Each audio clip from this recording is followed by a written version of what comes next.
राजस्थान के प्रमुख संत एवं लोक देवता। यहाँ अध्ययन करेंगे संत धन्नाजी, पीपाजी, जाम्बोजी, जसनाथ जी, लालदास जी, हरिदास जी, दादू दयाल, मीराबाई, राणाबाई, रामचरण जी, संत माव जी। इन सब के बारे में यह डिटेल्स अध्ययन करेंगे। राजस्थान का इतिहास एवं संस्कृति क्लास 10th की बुक है, बहुत शानदार बुक है और उसका चैप्टर 2 है ये। तो आपसे रिक्वेस्ट है कि आप पूरा वीडियो जरूर देखें। विभिन्न प्रतियोगी परीक्षाओं के लिए वीडियो इंपॉर्टेंट है ही, साथ ही जो विद्यार्थी कक्षा 10 में अध्ययनरत हैं वो भी इस वीडियो को पूरा जरूर देखें। और मैं आपसे रिक्वेस्ट करता हूं कि वीडियो को पूरा जरूर देखें और वीडियो को लाइक और शेयर जरूर करें। शुरू करते हैं राजस्थान के प्रमुख संत एवं लोक देवता। धन्नाजी। राजस्थान में धार्मिक आंदोलन का श्री गणेश करने का श्रेय धन्नाजी को जाता है, बहुत इंपॉर्टेंट है। तो राजस्थान में धार्मिक आंदोलन जो शुरू किया गया था वो धन्नाजी के द्वारा शुरू किया गया था। धन्नाजी का जन्म हुआ था धुवन गांव टोंक में 1415 ईस्वी में। जाट परिवार में इनका जन्म हुआ था। कालांतर में काशी में जाकर ये आचार्य रामानंद के शिष्य बन गए थे और गुरु रामानंद के प्रभाव से ही ये निर्गुण उपासक हो गए थे। इन्होंने अपने पैतृक व्यवसाय कृषि में रत रहते हुए आत्मशुद्धि का प्रयास किया था और ईश्वर प्राप्ति का प्रमुख साधन इन्होंने बताया है नाम स्मरण। ईश्वर का नाम स्मरण करना ही ईश्वर प्राप्ति का प्रमुख साधन है। तो धन्नाजी के बारे में यहाँ पर इंपॉर्टेंट जो फैक्ट हुए वो है राजस्थान में धार्मिक आंदोलन का जो श्री गणेश करने का श्रेय जाता है धन्नाजी को जाता है। धन्नाजी का जन्म हुआ था धुवन गांव टोंक में 1415 ईस्वी में और काशी में आचार्य रामानंद के शिष्य बने। ये इंपॉर्टेंट फैक्ट है, ये आप याद रखें। इसके बाद अध्ययन करेंगे संत पीपाजी। पीपाजी खींची राजपूत पीपा गागरोन के शासक थे। ये खींची राजपूत थे और गागरोन के शासक थे। इनका जन्म लगभग 1425 ईस्वी माना जाता है। कालांतर में काशी चले गए थे और वहां रामानंद के शिष्य बन गए। आहू और कालीसिंध नदी के पवित्र संगम पर ये रहने लगे थे।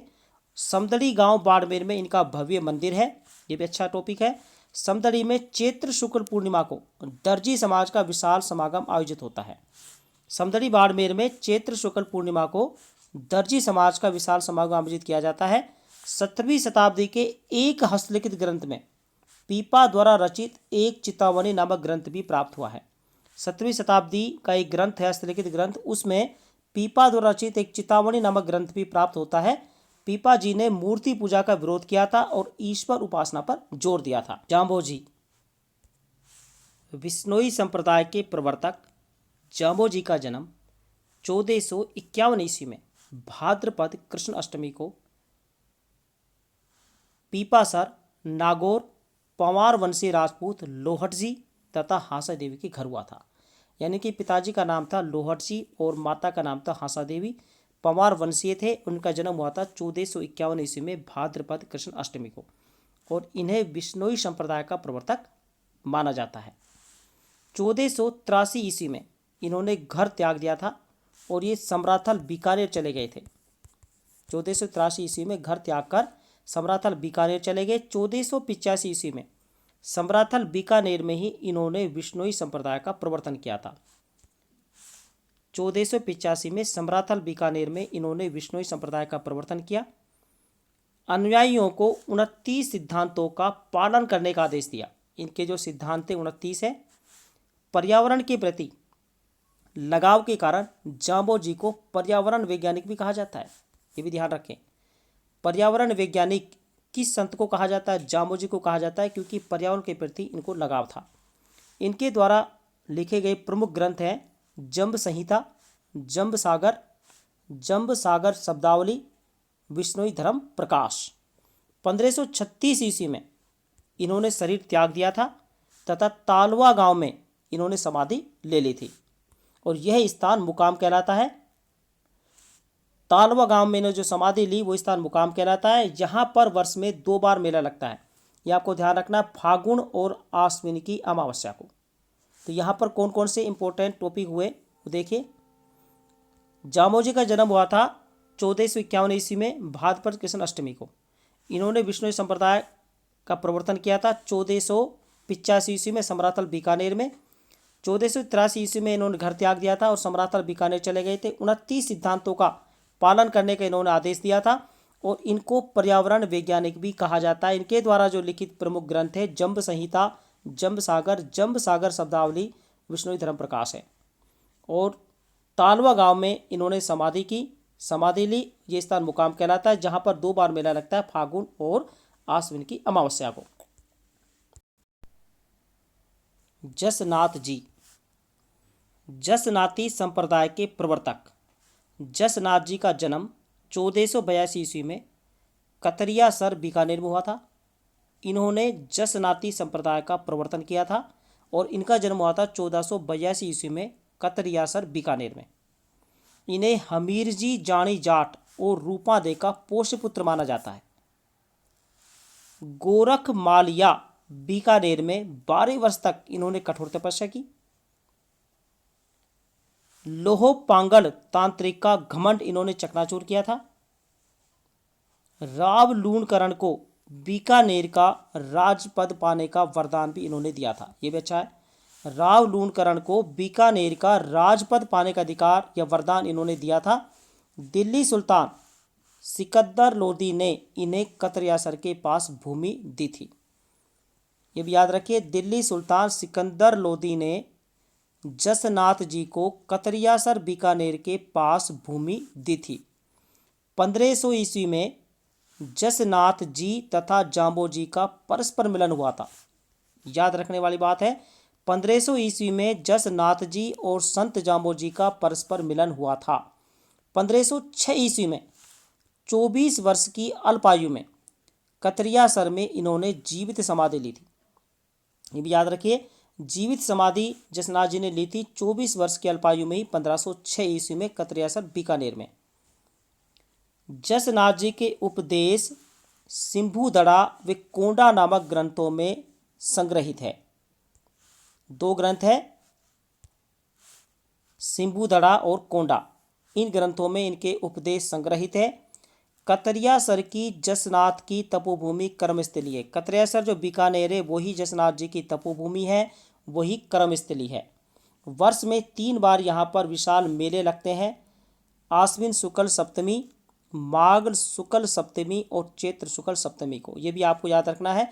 तो यहाँ पर जो इम्पोर्टेंट बातें हैं वो कौन कौन सी हुई?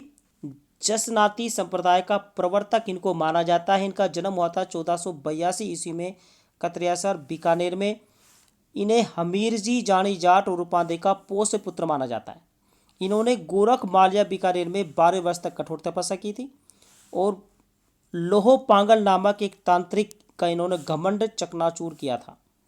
राव लूणकरण को बीकानेर का राजपद पाने का इन्होंने वरदान भी दिया था और दिल्ली सुल्तान सिकंदर लोदी ने इन्हें कतरियासर के पास भूमि दी थी।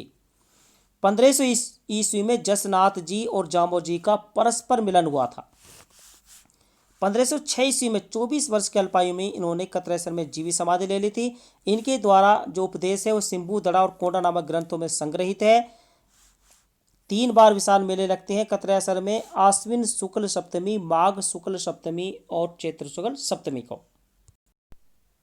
लालदास जी, लालदास जी का जन्म 1504 ईस्वी में धूलीदूब गांव अलवर में हुआ था।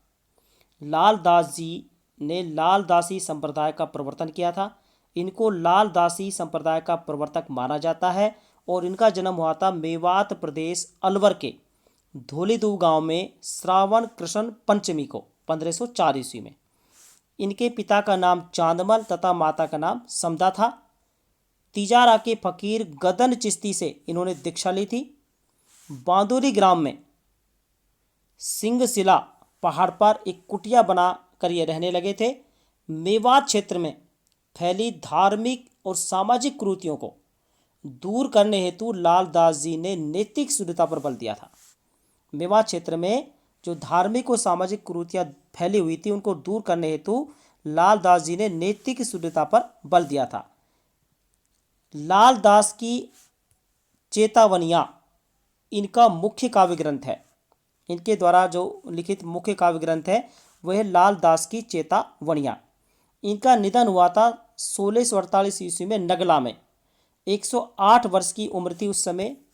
तो 108 वर्ष की दीर्घ आयु में इनका निधन हुआ था नगला में। और इनकी समाधि बनाई गई शेरपुर में। शेरपुर में इनकी समाधि है, जहाँ पर आश्विन मास की एकादशी और माघ पूर्णिमा को मेला लगता है। तो कौन कौन से बिंदु आपको ध्यान रखने हैं। लालदास जी का जन्म हुआ था मेवात प्रदेश अलवर के धूलीधूप गांव में 1504 ईस्वी में श्रावण कृष्ण पंचमी को। इन्होंने लालदासी संप्रदाय का प्रवर्तन किया था। इनके पिता का नाम चांदमल और माता का नाम समदा था। और इन्होंने जो दीक्षा ली थी वो तिजारा के फकीर गदन चिश्ती से ली थी। और बांधोली ग्राम में सिंहशिला पहाड़ी पर कुटिया बनाकर रहने लगे थे। इन्होंने नैतिक शुद्धता पर बल दिया। इनके द्वारा लिखित मुख्य काव्य ग्रंथ है लालदास की चेतावनियाँ। इनका निधन हुआ था 1648 ईस्वी में। समाधि शेरपुर में है और मेला बढ़ता है आश्विन एकादशी और माघ पूर्णिमा को। संत हरिदास जी निरंजनी संप्रदाय के संस्थापक। संत हरिदास का जन्म डीडवाना नागौर में कापड़ोद गांव में 1455 ईस्वी में हुआ। इनका जन्म हुआ था कापड़ोद गांव में, जो कि डीडवाना तहसील के अंतर्गत आता है। इन्होंने निरंजनी संप्रदाय का प्रवर्तन किया था। तो निरंजनी संप्रदाय का संस्थापक इनको माना जाता है। 1455 ईस्वी में इनका जन्म हुआ था। इनका मूल नाम हरि सिंह सांकला था और प्रारंभ में इनका पेशा लूटमार करना था। तो मूल नाम पूछा जाता है तो हरि सिंह सांकला था, ये लूटमार करते थे। 1513 ईस्वी में इनको ज्ञान या बोध प्राप्त हुआ और अपना नाम हरिदास रख लिया। 1513 ईस्वी में इन्होंने अपना नाम हरिदास रखा जब इनको ज्ञान या बोध प्राप्त हुआ। संत हरिदास के जो आध्यात्मिक विचार हैं वो मंत्र राजप्रकाश और हरिपुरुष की वाणी नामक ग्रंथों में संकलित हैं। इनके जो आध्यात्मिक विचार हैं वो मंत्र राजप्रकाश और हरिपुरुष की वाणी नामक ग्रंथों में संकलित है। डीडवाना में ही 1543 ईस्वी में इनका देहांत हुआ था। दादू दयाल जी राजस्थान के कबीर दादू दयाल का जन्म अहमदाबाद गुजरात में फागुन शुक्ल अष्टमी 1544 ईस्वी का माना जाता है। दादू दयाल जी को राजस्थान का कबीर कहा जाता है और इनका जन्म हुआ था अहमदाबाद गुजरात में फाल्गुन शुक्ल अष्टमी को 1544 ईस्वी में। बुड्ढन वृदानंद नामक संत ने इनको दीक्षा दी थी, यानी इन्होंने बुड्ढन वृदानंद नामक संत से दीक्षा ग्रहण की 1568 ईस्वी में। ये सांबा रहने लगे।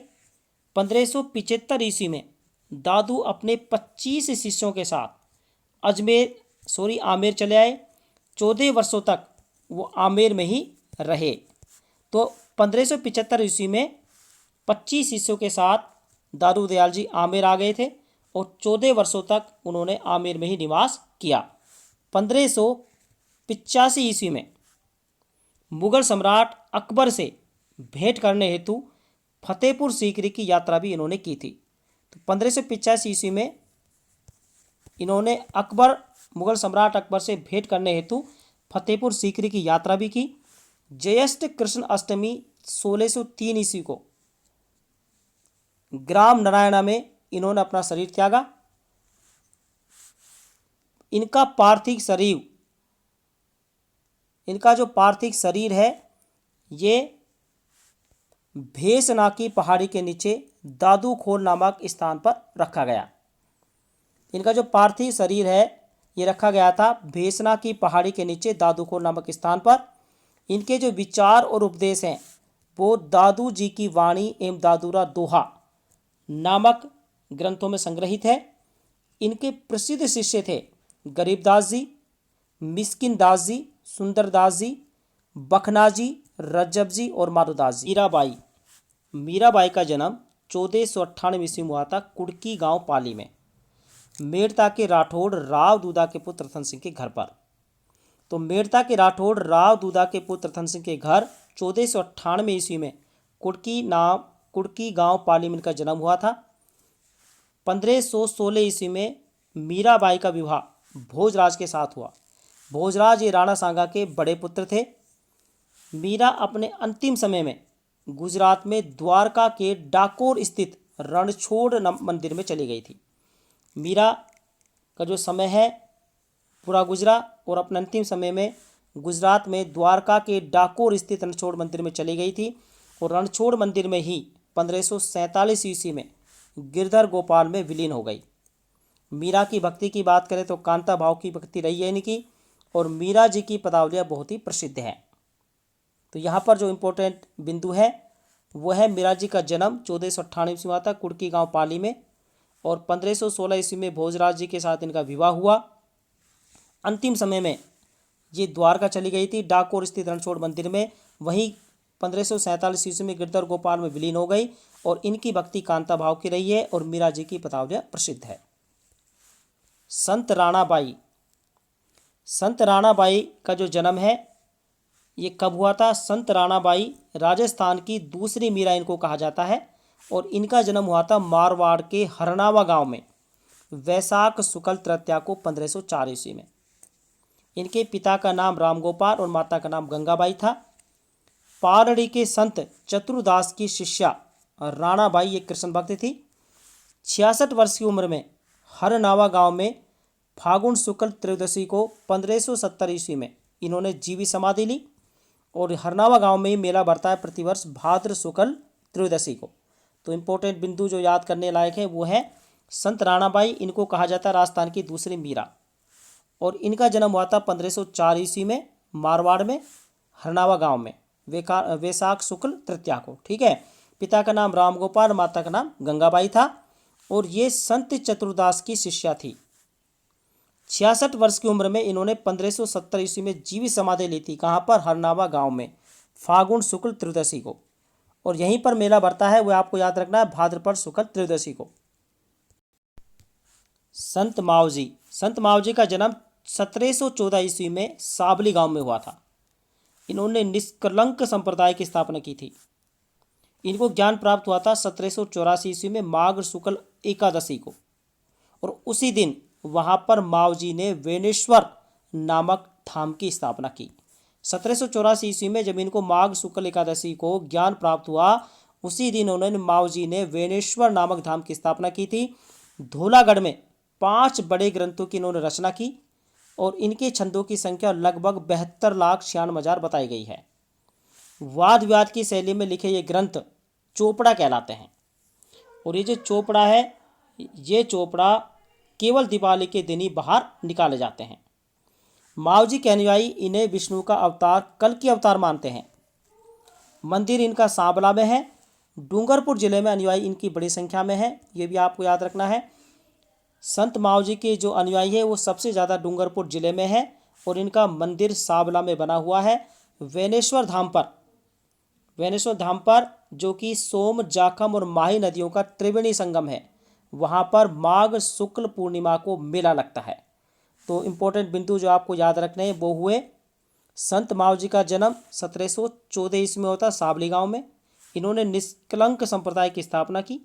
1784 माघ शुक्ल एकादशी को इनको बोध प्राप्त हुआ और वहीं पर इन्होंने वेनेश्वर नामक धाम की स्थापना की।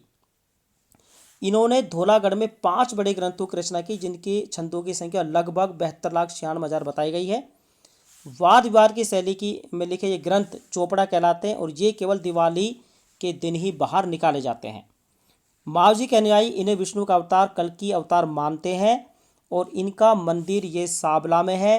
डूंगरपुर जिले में सबसे ज़्यादा अनुयायी पाए जाते हैं मावजी के और सोम, माही, जाखम जो त्रिवेणी संगम है वहाँ पर वेनेश्वर धाम पर जो मेला लगता है वो आपको याद रखना है माघ शुक्ल पूर्णिमा को लगता है।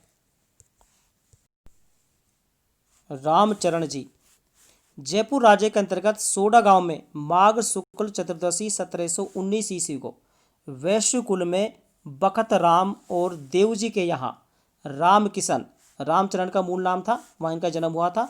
तो रामचरण जी के जन्म की हम बात करें तो उनका जन्म हुआ था सोडा गांव में माघ शुक्ल चतुर्दशी को 1719 ईस्वी में और यह आपको याद रखना इनका मूल नाम था रामकिशन और इनका जन्म हुआ था बखत राम और देवजी के यहाँ। ठीक है, मेवाड़ के दांतड़ा ग्राम में महाराज कृपाराम जी से 1751 ईस्वी को इन्होंने दीक्षा प्राप्त की और रामकिशन रामचरण बन गए। तो ये भी आपको याद रखना है। दांतड़ा ग्राम में इन्होंने महाराज कृपाराम जी से दीक्षा प्राप्त की थी 1751 ईस्वी में। 1758 ईस्वी में गलता जी के मेले के समय साधुओं के धर्म के प्रतिकूल व्यवहार को देखकर इनका मन संसार से उचट गया तथा रामचरण जी वैरागी हो गए। इसके बाद भीलवाड़ा में साधना करते हुए इन्होंने निर्गुण भक्ति और सभी के प्रति प्रेम का उपदेश दिया। मूर्ति पूजकों द्वारा परेशान करने पर रामचरण कुहाड़ा गांव में चले गए। शाहपुरा से निमंत्रण प्राप्त होने पर वे शाहपुरा चले गए। शाहपुरा नरेश रण सिंह ने इन्हें रहने के लिए एक छत्री का निर्माण करवाया था, ये याद रखना है। शाहपुरा नरेश रण सिंह ने इनके रहने के लिए एक छत्री का निर्माण करवाया था और एक मठ भी स्थापित किया था। राम नाम स्मरण करते हुए 1798 ईस्वी में शाहपुरा में ही इनका निधन हुआ। इनके आध्यात्मिक उपदेश अण भवानी नामक ग्रंथ में संकलित है। तो ये 2-4 बिंदु जो आपको याद रखने हैं, इनके द्वारा जो आध्यात्मिक उपदेश है वे अण भवानी नामक ग्रंथ में संकलित है। 1798 ईस्वी इनका शाहपुरा में ही निधन हो गया था। रामचरण जी द्वारा प्रवर्तित पंथ राम स्नेही संप्रदाय के नाम से प्रसिद्ध है, ये भी आपको याद रखना है। राम स्नेही संप्रदाय जो है ये पंथ है जो रामचरण जी के द्वारा चलाया गया था और इस संप्रदाय की 4 प्रधान शाखाएं मानी गई हैं। इन शाखाओं में रामचरण को शाहपुरा शाखा का संस्थापक बताया गया है, ये भी याद रखिए। रामचरण को शाहपुरा शाखा का प्रवर्तक बताया गया है। अन्य 3 शाखाओं की हम बात करें तो अन्य 3 शाखाएं रैण, सिंगथल और खेड़ापा। इन शाखाओं के संस्थापक जो है वो दरियाव जी, हरि रामदास जी और रामदास जी माने गए हैं। रामस्नेही संप्रदाय का फूलडोल महोत्सव इस संप्रदाय की अपनी विशेषता है। फूलडोल जो महोत्सव है वो बड़ा महत्व रखता है। फूलडोल महोत्सव के बारे में प्रश्न पूछा जाए तो ये राम स्नेही संप्रदाय से संबंधित है। पूरा वीडियो देखने के लिए बहुत बहुत धन्यवाद।